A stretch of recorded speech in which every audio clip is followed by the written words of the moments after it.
오늘 주실 하나님의 말씀을 같이 교독하시도록 하겠습니다. 오늘 주실 하나님의 말씀은 누가복음 19장 45절부터 20장 8절까지입니다.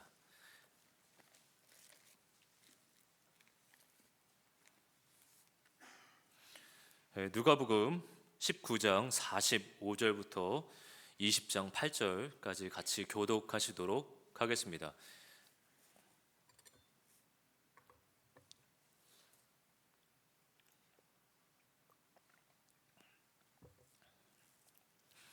누가복음 19장 45절입니다. 성전에 들어가사 장사하는 자들을 내쫓으시며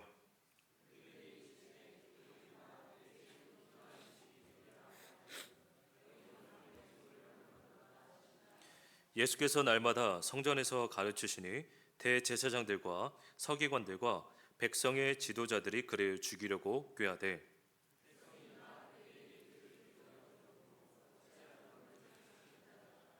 하루는 예수께서 성전에서 백성을 가르치시며 복음을 전하실새 대제사장들과 서기관들이 장로들과 함께 가까이 와서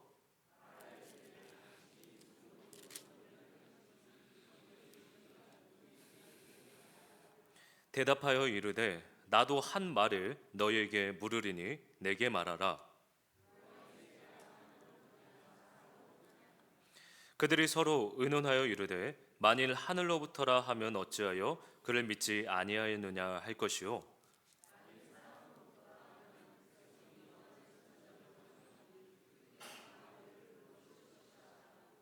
대답하되 어디로부터인지 알지 못하노라 하니 예수께서 이르시되 나도 무슨 권위로 이런 일을 하는지 너희에게 이르지 아니하리라 하시니라. 아멘. 성경에서 복음은 다양한 이미지로 그려지고 있습니다.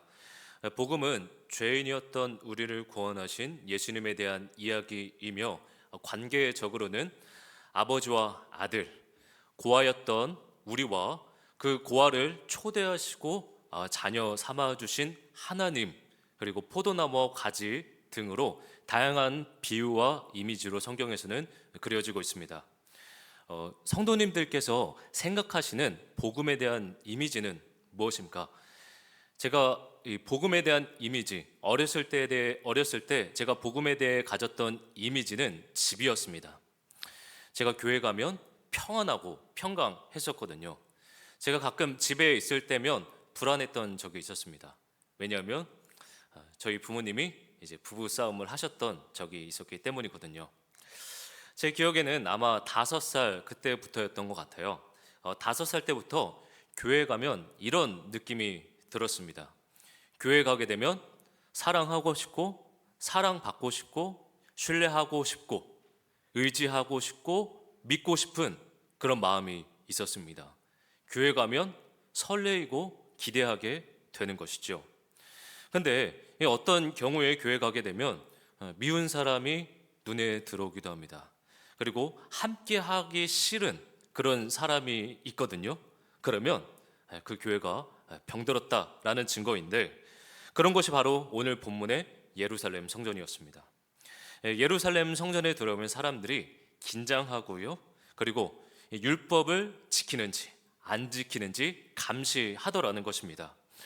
실례로 제가 저번 설교 때 간단하게 언급했던 적이 있었는데, 안식일에 엘리베이터 버튼을 누르는지 안 누르는지 유대인들은 하나하나 다 이렇게 불꽃 같은 눈동자로 살펴보고 있고요. 그리고 빵을 먹을 때, 떡을 먹을 때 손을 닦는지 안 닦는지 등 이런 것들을 유심히 살펴보며 감시하고 있더라는 것입니다. 이런 모습을 보고 예수님께서는 이런 예루살렘 성전의 모습을 보고 많이 화가 나셨을 것 같습니다. 왜냐하면 율법의 모습이 변질되었기 때문이네요.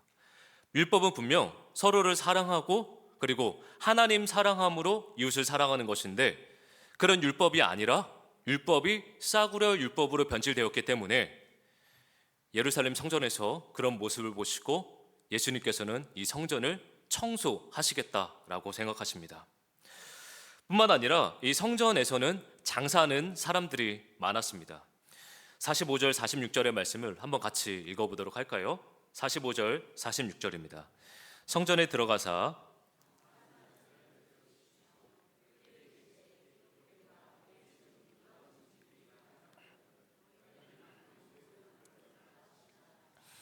하나님께 제사 드리는 그 제물을 이제 판매하는 것은 잘못된 것은 아닙니다. 그런데 그들의 문제가 무엇이었냐면, 이제 디아스포라 유대인들이 명절이 되거나 유월절이 되게 되면 예루살렘 성전으로 모이게 됩니다. 그때 약 한 세 가지 절차를 거치게 되는데, 첫 번째로는 성전에 들어가기 위해 성전세를 냅니다.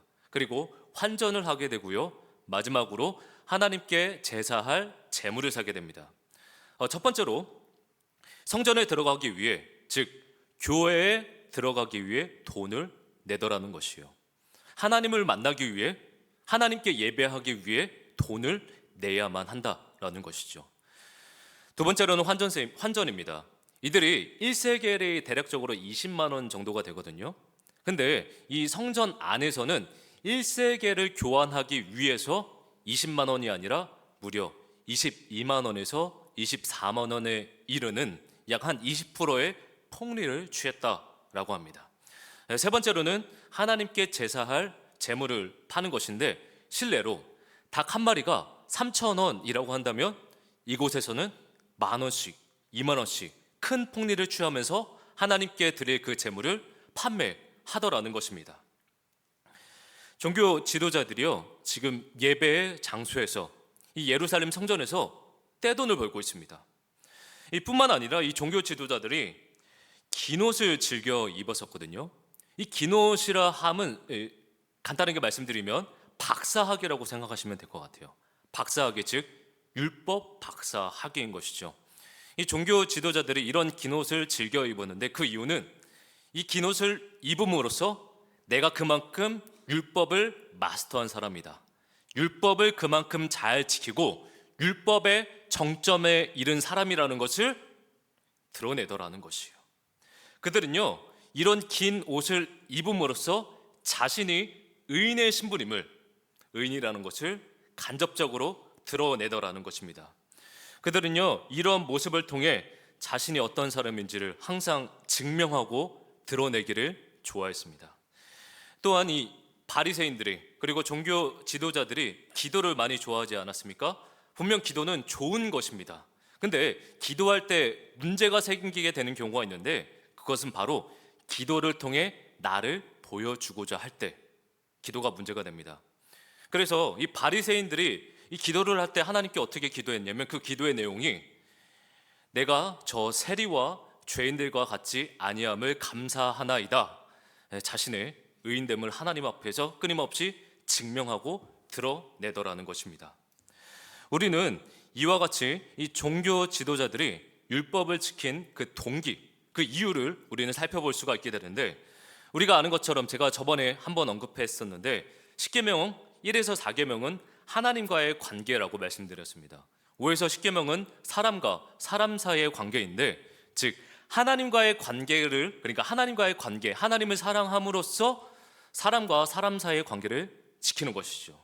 근데 이 종교 지도자들은 율법을 지킬 때 하나님을 사랑하기 때문에 그 율법을 지켰던 것이 아니라 내가 의인임을, 내가 이 율법을 지킴으로써 선한 사람임을 드러내기 위해, 보이기 위해 지켰다라는 것입니다. 제가 고등학생 때 처음으로 제가 예수님을 만난 적이 있습니다. 그때 제가 예수님을 만나자마자 예수님을 어떻게 기쁘게 할까, 제가 그때부터 율법을 철저하게 지켰습니다. 처음에는 하나님을 사랑함으로써 지켰던 것 같아요.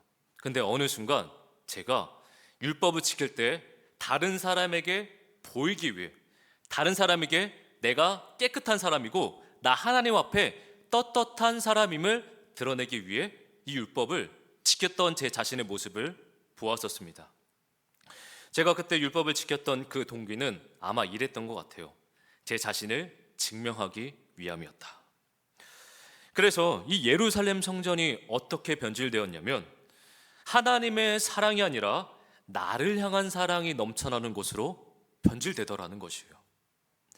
예수님이요, 그래서요, 이런 모습을 보시면서 하나님 사랑이 아닌 자신을 사랑하고, 그리고 이 돈으로 그리고 수많은 성전세와 환전 그런 것들로 이 성전을 가득 채우신 모습을 보고 예수님께서 많이 화가 나셨고 이로 인해 청소하십니다. 이사야 선지자는요, 이 종교 지도자들의 모습에 대해 이렇게 말씀하거든요. 이사야서 56장 11절입니다. 제가 읽도록 합니다. 이 개들은 탐욕이 심하여 족한 줄을 알지 못하는 자들이요, 그들은 몰지각한 목자들이라 다 제 길로 돌아가며 사람마다 자기 이익만 추구하며 성전에서 성전세 받고 환전 그리고 장사에서 높은 마진 취하면서 이사야 선지자가 미리 예언하기를 이들에게 DOG 개라고 말하더라는 것입니다. 지금 예루살렘 성전 이 교회가 어때 보이시나요? 이 교회 안에서요, 개의 냄새가 진동하고 있습니다. 이기적인 자기 사랑, 자기 그 이기심의 그 냄새가 진동하더라는 것이요. 아니, 이 예루살렘 성전이 하나님의 집이 맞는 것입니까? 하나님의 집이 아니라 이 종교 지도자들의 집처럼 보이시지 않습니까? 이런 곳이 교회라뇨. 제가 청년들을 이제 신방할 때마다 직장 생활 어떠한지 제가 궁금해서 물어볼 때가 있거든요. 그러면 청년들이 직장 생활에 대해 어떠냐라고 물어보면 간혹 이런 대답을 하곤 합니다. 목사님, 지옥 같습니다. 청년들이 왜 지옥 같다라고 얘기하는 것일까요? 제 생각에는 동료들이 아니면 상사라든지 그런 사람들이 지나치게 자기 중심적으로 행동하고 사랑과 배려가 없었기 때문이라고 생각합니다. 우리가 지옥에 대해 생각했을 때 흔히 마그마, 천도 만도에 이르는 그 용액이 피부에 와 닿음으로써 태움을 당하는 그 육체적 고통이 극단적으로 드러나는 곳이 지옥이라고 생각하거든요. 근데 이 육체적 태움을 당하는 그 고통은 지옥의 일부분일 뿐입니다. 진짜 지옥이란 사랑이 조금도 솟아날 수 없는 곳이 지옥이에요. 조금도 용납할 수 없는, 지나치게 자기 사랑밖에 모르는 그곳이 바로 지옥이라는 것입니다.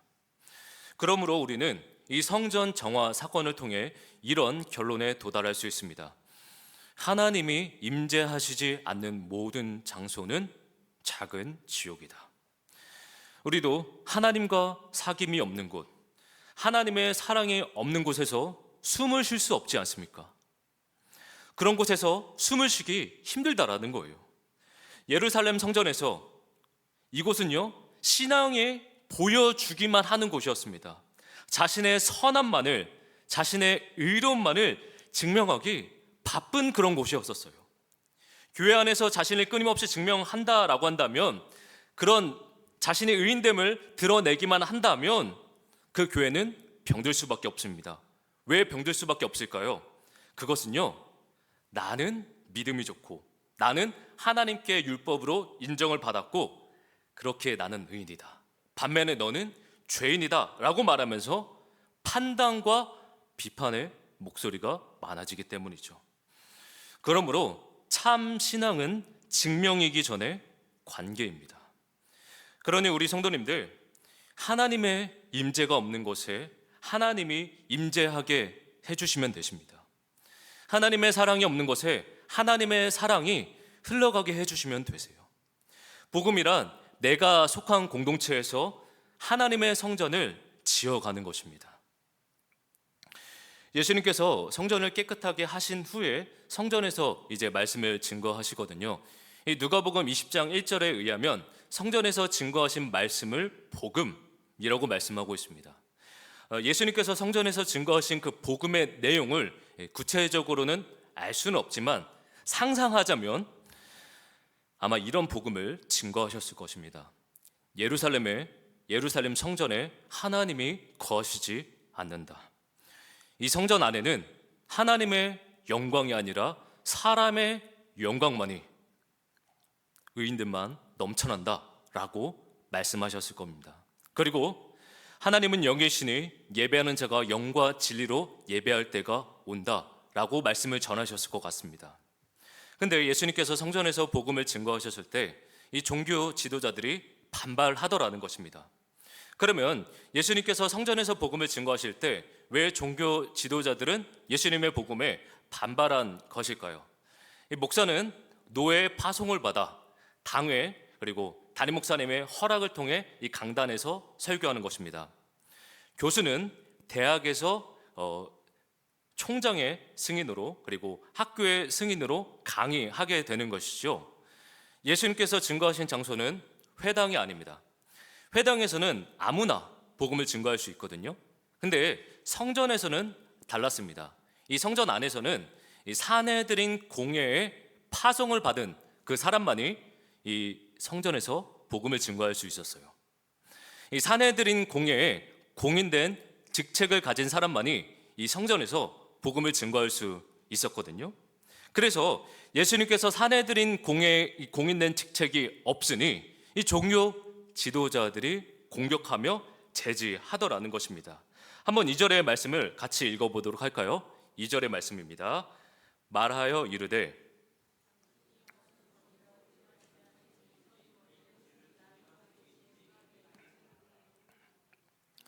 예수님은요 지금 위험한 지역에 발을 들여다 놓으셨습니다. 물론 예수님께서 그런 위험을 모를 리가 없거든요. 그런데도 예수님께서는 그 성전으로 직접 들어가셨어요. 한 가지 분명한 것은 예수님은 하나님이 주신 그 사명에 충실한 것입니다. 하나님의 아들의 정체성을 드러내셨다라는 것이죠. 성도 여러분들, 나의 정체성은 무엇입니까? 식사 기도는 믿음 없이 할 수 없다라고 생각합니다. 교회 안에서는 누구나 다 하죠. 교회 안에서는 오히려 기도를 안 하게 되면 주변에서 뭐라고 하기 때문에 교회 안에서는 누구나 다 기도를 합니다. 근데 밖에서는 달라요. 밖에서 기도하게 되면 나의 정체성을 드러내기 때문에 기도하는 것이 쉽지 않다라는 것입니다. 정체가 나의 정체성, 내가 그리스도인이라는 것을 드러내기 때문에 내가 해가 될 수 있기 때문이라는 것입니다. 제가 초등학생 때 있었던 일입니다. 초등학생 때 제가 이제 초등학교 때 급식을 밥을 받고 이제 자리에 앉을 준비를 합니다. 이제 숟가락과 젓가락을 파지하고 제가 그 숟가락을요 밑으로 책상 밑으로 살며시 떨어뜨립니다. 그리고 살며시 떨어뜨린 후에 제가 이렇게 기도해요. 하나님, 오늘 이렇게 양식 주심에 감사합니다. 잘 먹겠습니다. 예수님의 이름으로 기도합니다. 하고 제가 이제 밥을 먹기 시작합니다. 아무도 제가 기도한 것을 몰라요. 제가 하나님 자녀로서의 그 정체성을 지금 숨기고 있다라는 것이죠. 예수님 믿는다라는 것을 왜 숨기는 것일까요? 예수님을 믿는 것을 숨겨야만 나에게 유익이 있기 때문입니다. 사실 예수님 믿는 것 때문에 우리가 좀 손해 볼 때가 많지 않습니까? 직장에서 예수님 믿는 것 때문에 내가 더 헌신하고 내가 더 희생하기도 하고 내가 더 많이 참아야 하고 내가 더 많이 섬겨야 할 때가 많기 때문이에요. 우리 성도님들, 예수님 때문에 참 많이 희생하고 그리고 또 손해보고 있다는 거 저는 잘 모르지만 우리 하나님 너무나도 잘 아시고 계십니다. 혹시 내가 속한 곳에서 몇 년 동안 내 주변 동료가 내가 그리스도인인 것을 모른다면 그것은 내 정체성을 숨기고 있는 것이겠죠. 그러니 우리 성도님들, 하나님을 모른다라고 하지 마십시오. 여러분들의 정체성을 숨기지 말라라는 것입니다. 어디에 있든지 하나님 자녀의 정체성을 드러내시기를 주님의 이름으로 소망합니다. 이 종교 지도자들은요, 무슨 권위로 이 성전을 어지럽히고 무슨 권위로 성전에서 가르치시는지에 대해 예수님께 따집니다. 제가 아까 읽었던 2절입니다. 이 권위를 준 이가 누구인지 우리에게 말하라 라고 이렇게 따지거든요. 이 말을 듣고 예수님께서는 이렇게 반문하십니다. 세례 요한의 권위가 하늘로부터냐 사람으로부터냐. 4절의 말씀을 한번 같이 읽어보도록 할까요? 4절입니다. 요한의 세례가, 이것이 무슨 말이냐면 세례 요한은 예수님이 오실 길을 예비했던 사람입니다. 세례 요한은 누가 세운 사람이 아니거든요. 사내들인 공회에 공인된 직책을 가진 사람이 아닙니다. 그럼에도 이스라엘 백성들은 세례 요한을 하나님이 보내주신 선지자, 하늘에서 보내준 선지자라고 인정했었어요. 종교 지도자들도 은연중에 세례 요한이 하늘로부터 보냄을 받은 사람이라는 것을 은연중에 인정하고 있었거든요. 그런데 이 세례 요한의 권위가 사람으로부터냐 하늘로부터 왔느냐라는 그 질문에 뭐라고 대답했을까요? 하늘로부터 왔다라고 솔직하게 대답해야 되는데 선뜻 그렇게 대답하지 않더라는 것이요. 대신 지들끼리 의논합니다. 5절 6절의 말씀을 같이 읽어볼게요. 5절 6절입니다. 그들이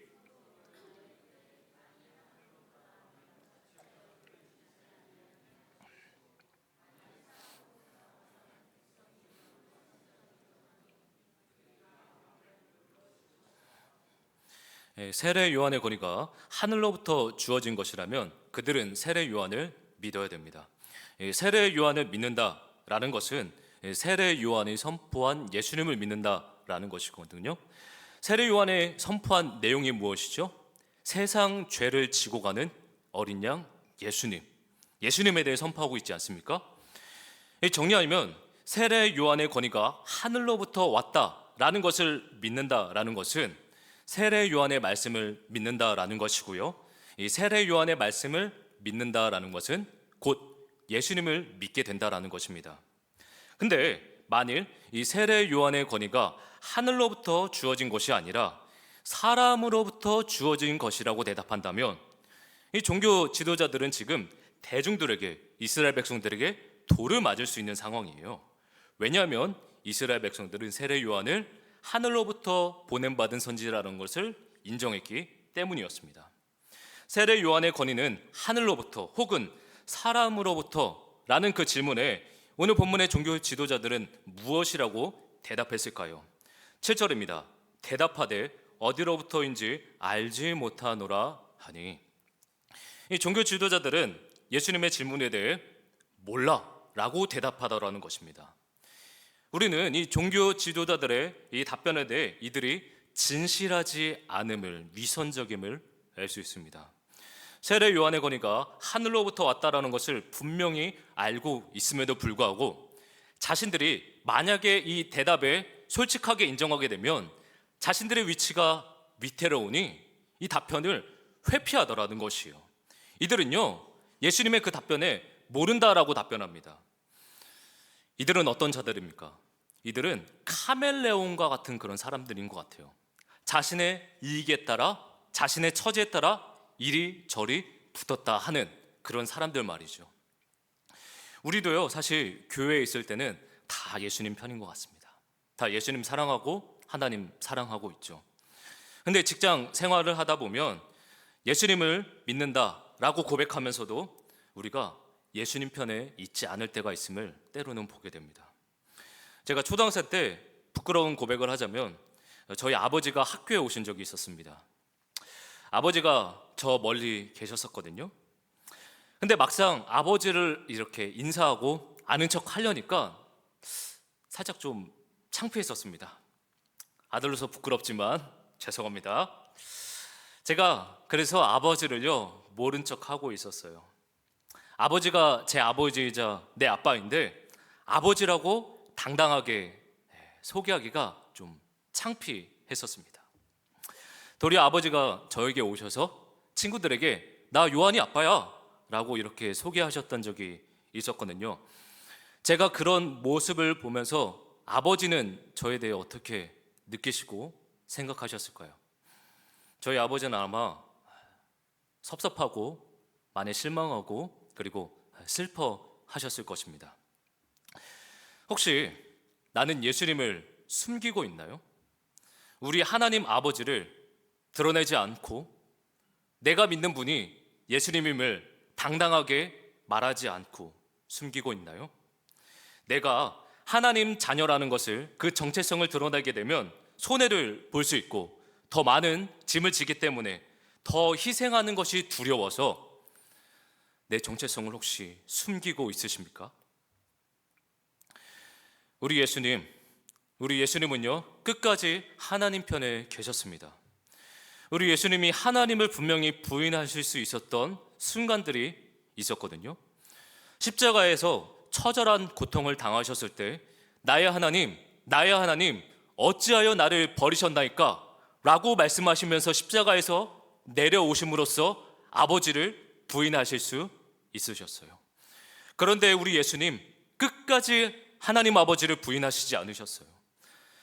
사랑하는 우리 성도님들, 하나님이 우리의 아버지이심을 숨기지 마시길 바랍니다. 우리 예수님, 나를 위해 십자가에 죽으셨는데 그런 분을 어떻게 숨기다니요? 나를 죽기까지 사랑한 그 예수님을 우리가 속한 공동체에서, 직장에서 그 예수님을 드러내시기를 주님의 이름으로 소망합니다. 결론을 내리겠습니다. 오늘 본문에서 종교 지도자들은 복음을 싫어했습니다. 예수님을 받아들이기를 거부했어요. 그래서 하나님을 예배하지 않는 이 예루살렘 성전은 결국에는 무너집니다. 이제는 눈에 보이지 않는 성전이 되어버렸다라는 것이에요. 성도님들에게 질문 드리고 싶은 것이 있습니다. 내가 평생을 함께 했던 그 교회, 평생을 예배했던 교회가 사라지면 어떠하시겠습니까? 제가 군대를 갔을 때 이런 감정이 들었었습니다. 제가 군대를 갔을 때 가장 두렵고 힘든 것이 하나가 있었는데, 그것은 제가 오랫동안 다녔던 그 교회를 오랫동안 한 2년 정도 다닐 수 없다라는 그 사실 때문에 제가 많이 힘들었었어요.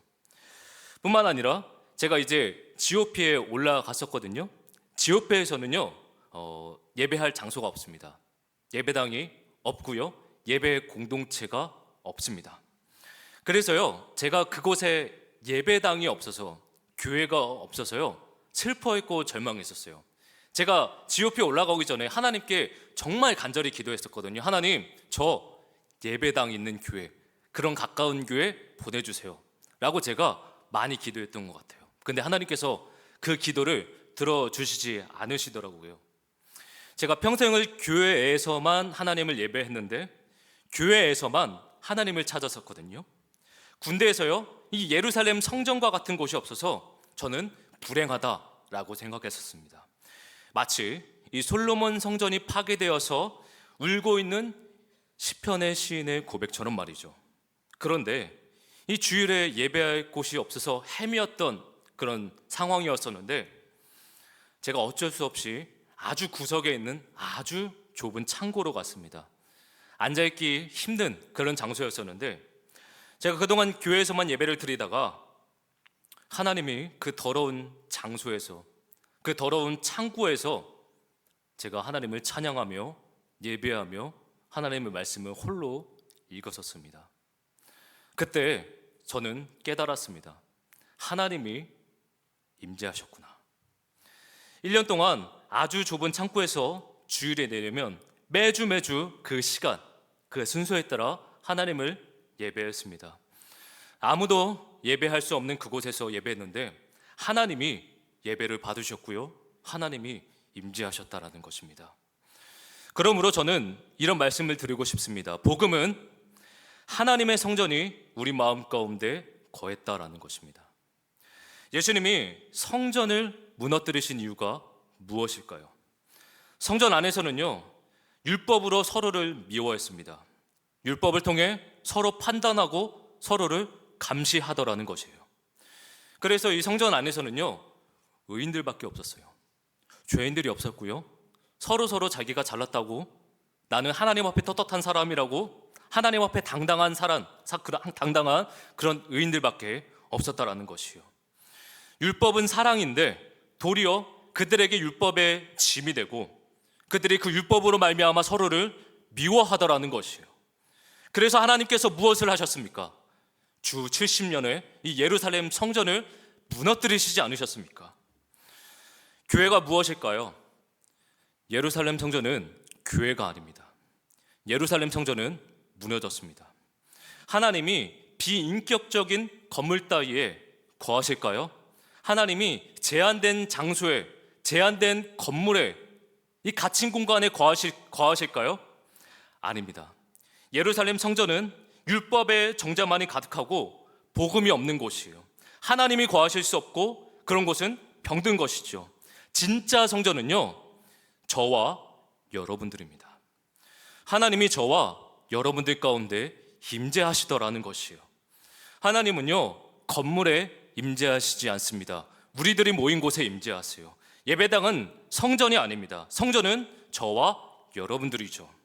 본래 하나님은요, 사람의 몸에 거하실 수 없었습니다.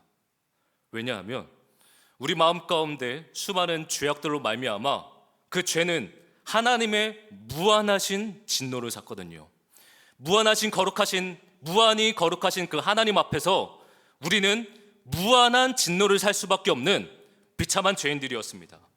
무한히 거룩하신 그 하나님께서는요, 그래서 우리 몸에 결코 거하실 수 없으셨어요. 우리 성전이, 우리 마음이 너무 더러워서 하나님이 거하실 수가 없었다라는 것이에요. 내가 우상이 되고 하나님이 거하실 곳을 내가 거했었기 때문에 하나님이 거하실 수 없었다라는 것이에요. 그래서 우리는요, 율법의 진노 가운데 있었던 인생이었습니다. 그런데 그랬던 인생에서 아주 놀라운 일이 발생합니다. 우리 하나님께서 직접 내려오셔서 내가 받아야 할 그 율법의 진노를 대신 모두 다 받으셨다라는 것입니다. 우리 예수님께서 유월절 어린 양이 되심으로써 죄의 짐을, 내가 받아야 할 그 심판의 짐을 다 짊어지시고 하나님의 분노를 다 받아내시더라는 것이요. 왜 그러셨을까요? 그것은요, 우리와 함께 하시기 위함입니다. 성전에서만, 교회에서만 예배를 받으시겠다라는 것이 아니라 너의 삶에서, 나의 삶에서 예배를 받으시기를 기뻐하셨다라는 것이에요. 그러므로 그리스도의 몸된 교회가, 하나님의 성전이 우리 마음에 거하였습니다. 복음은 하나님이 우리 집에서 나와 함께 같이 살자라는 것이에요. 간절히 원하기는 우리 마음 가운데 거한 그 하나님의 성전, 그 성전을요, 나만 누리는 것이 아니라 내가 속한 공동체, 가정, 직장에서 그 하나님의 성전을 함께 누리시기를 주님의 이름으로 소망합니다. 우리가 날마다 주의 성전을 아름답게 지어 나감으로써 우리가 주님을 닮아가고 주님을 사랑하고 그 십자가로 말미암는 그 구원의 감격과 그 은혜를 날마다 누리는 우리 평택 성문교회 되시기를 주님의 이름으로 소망합니다.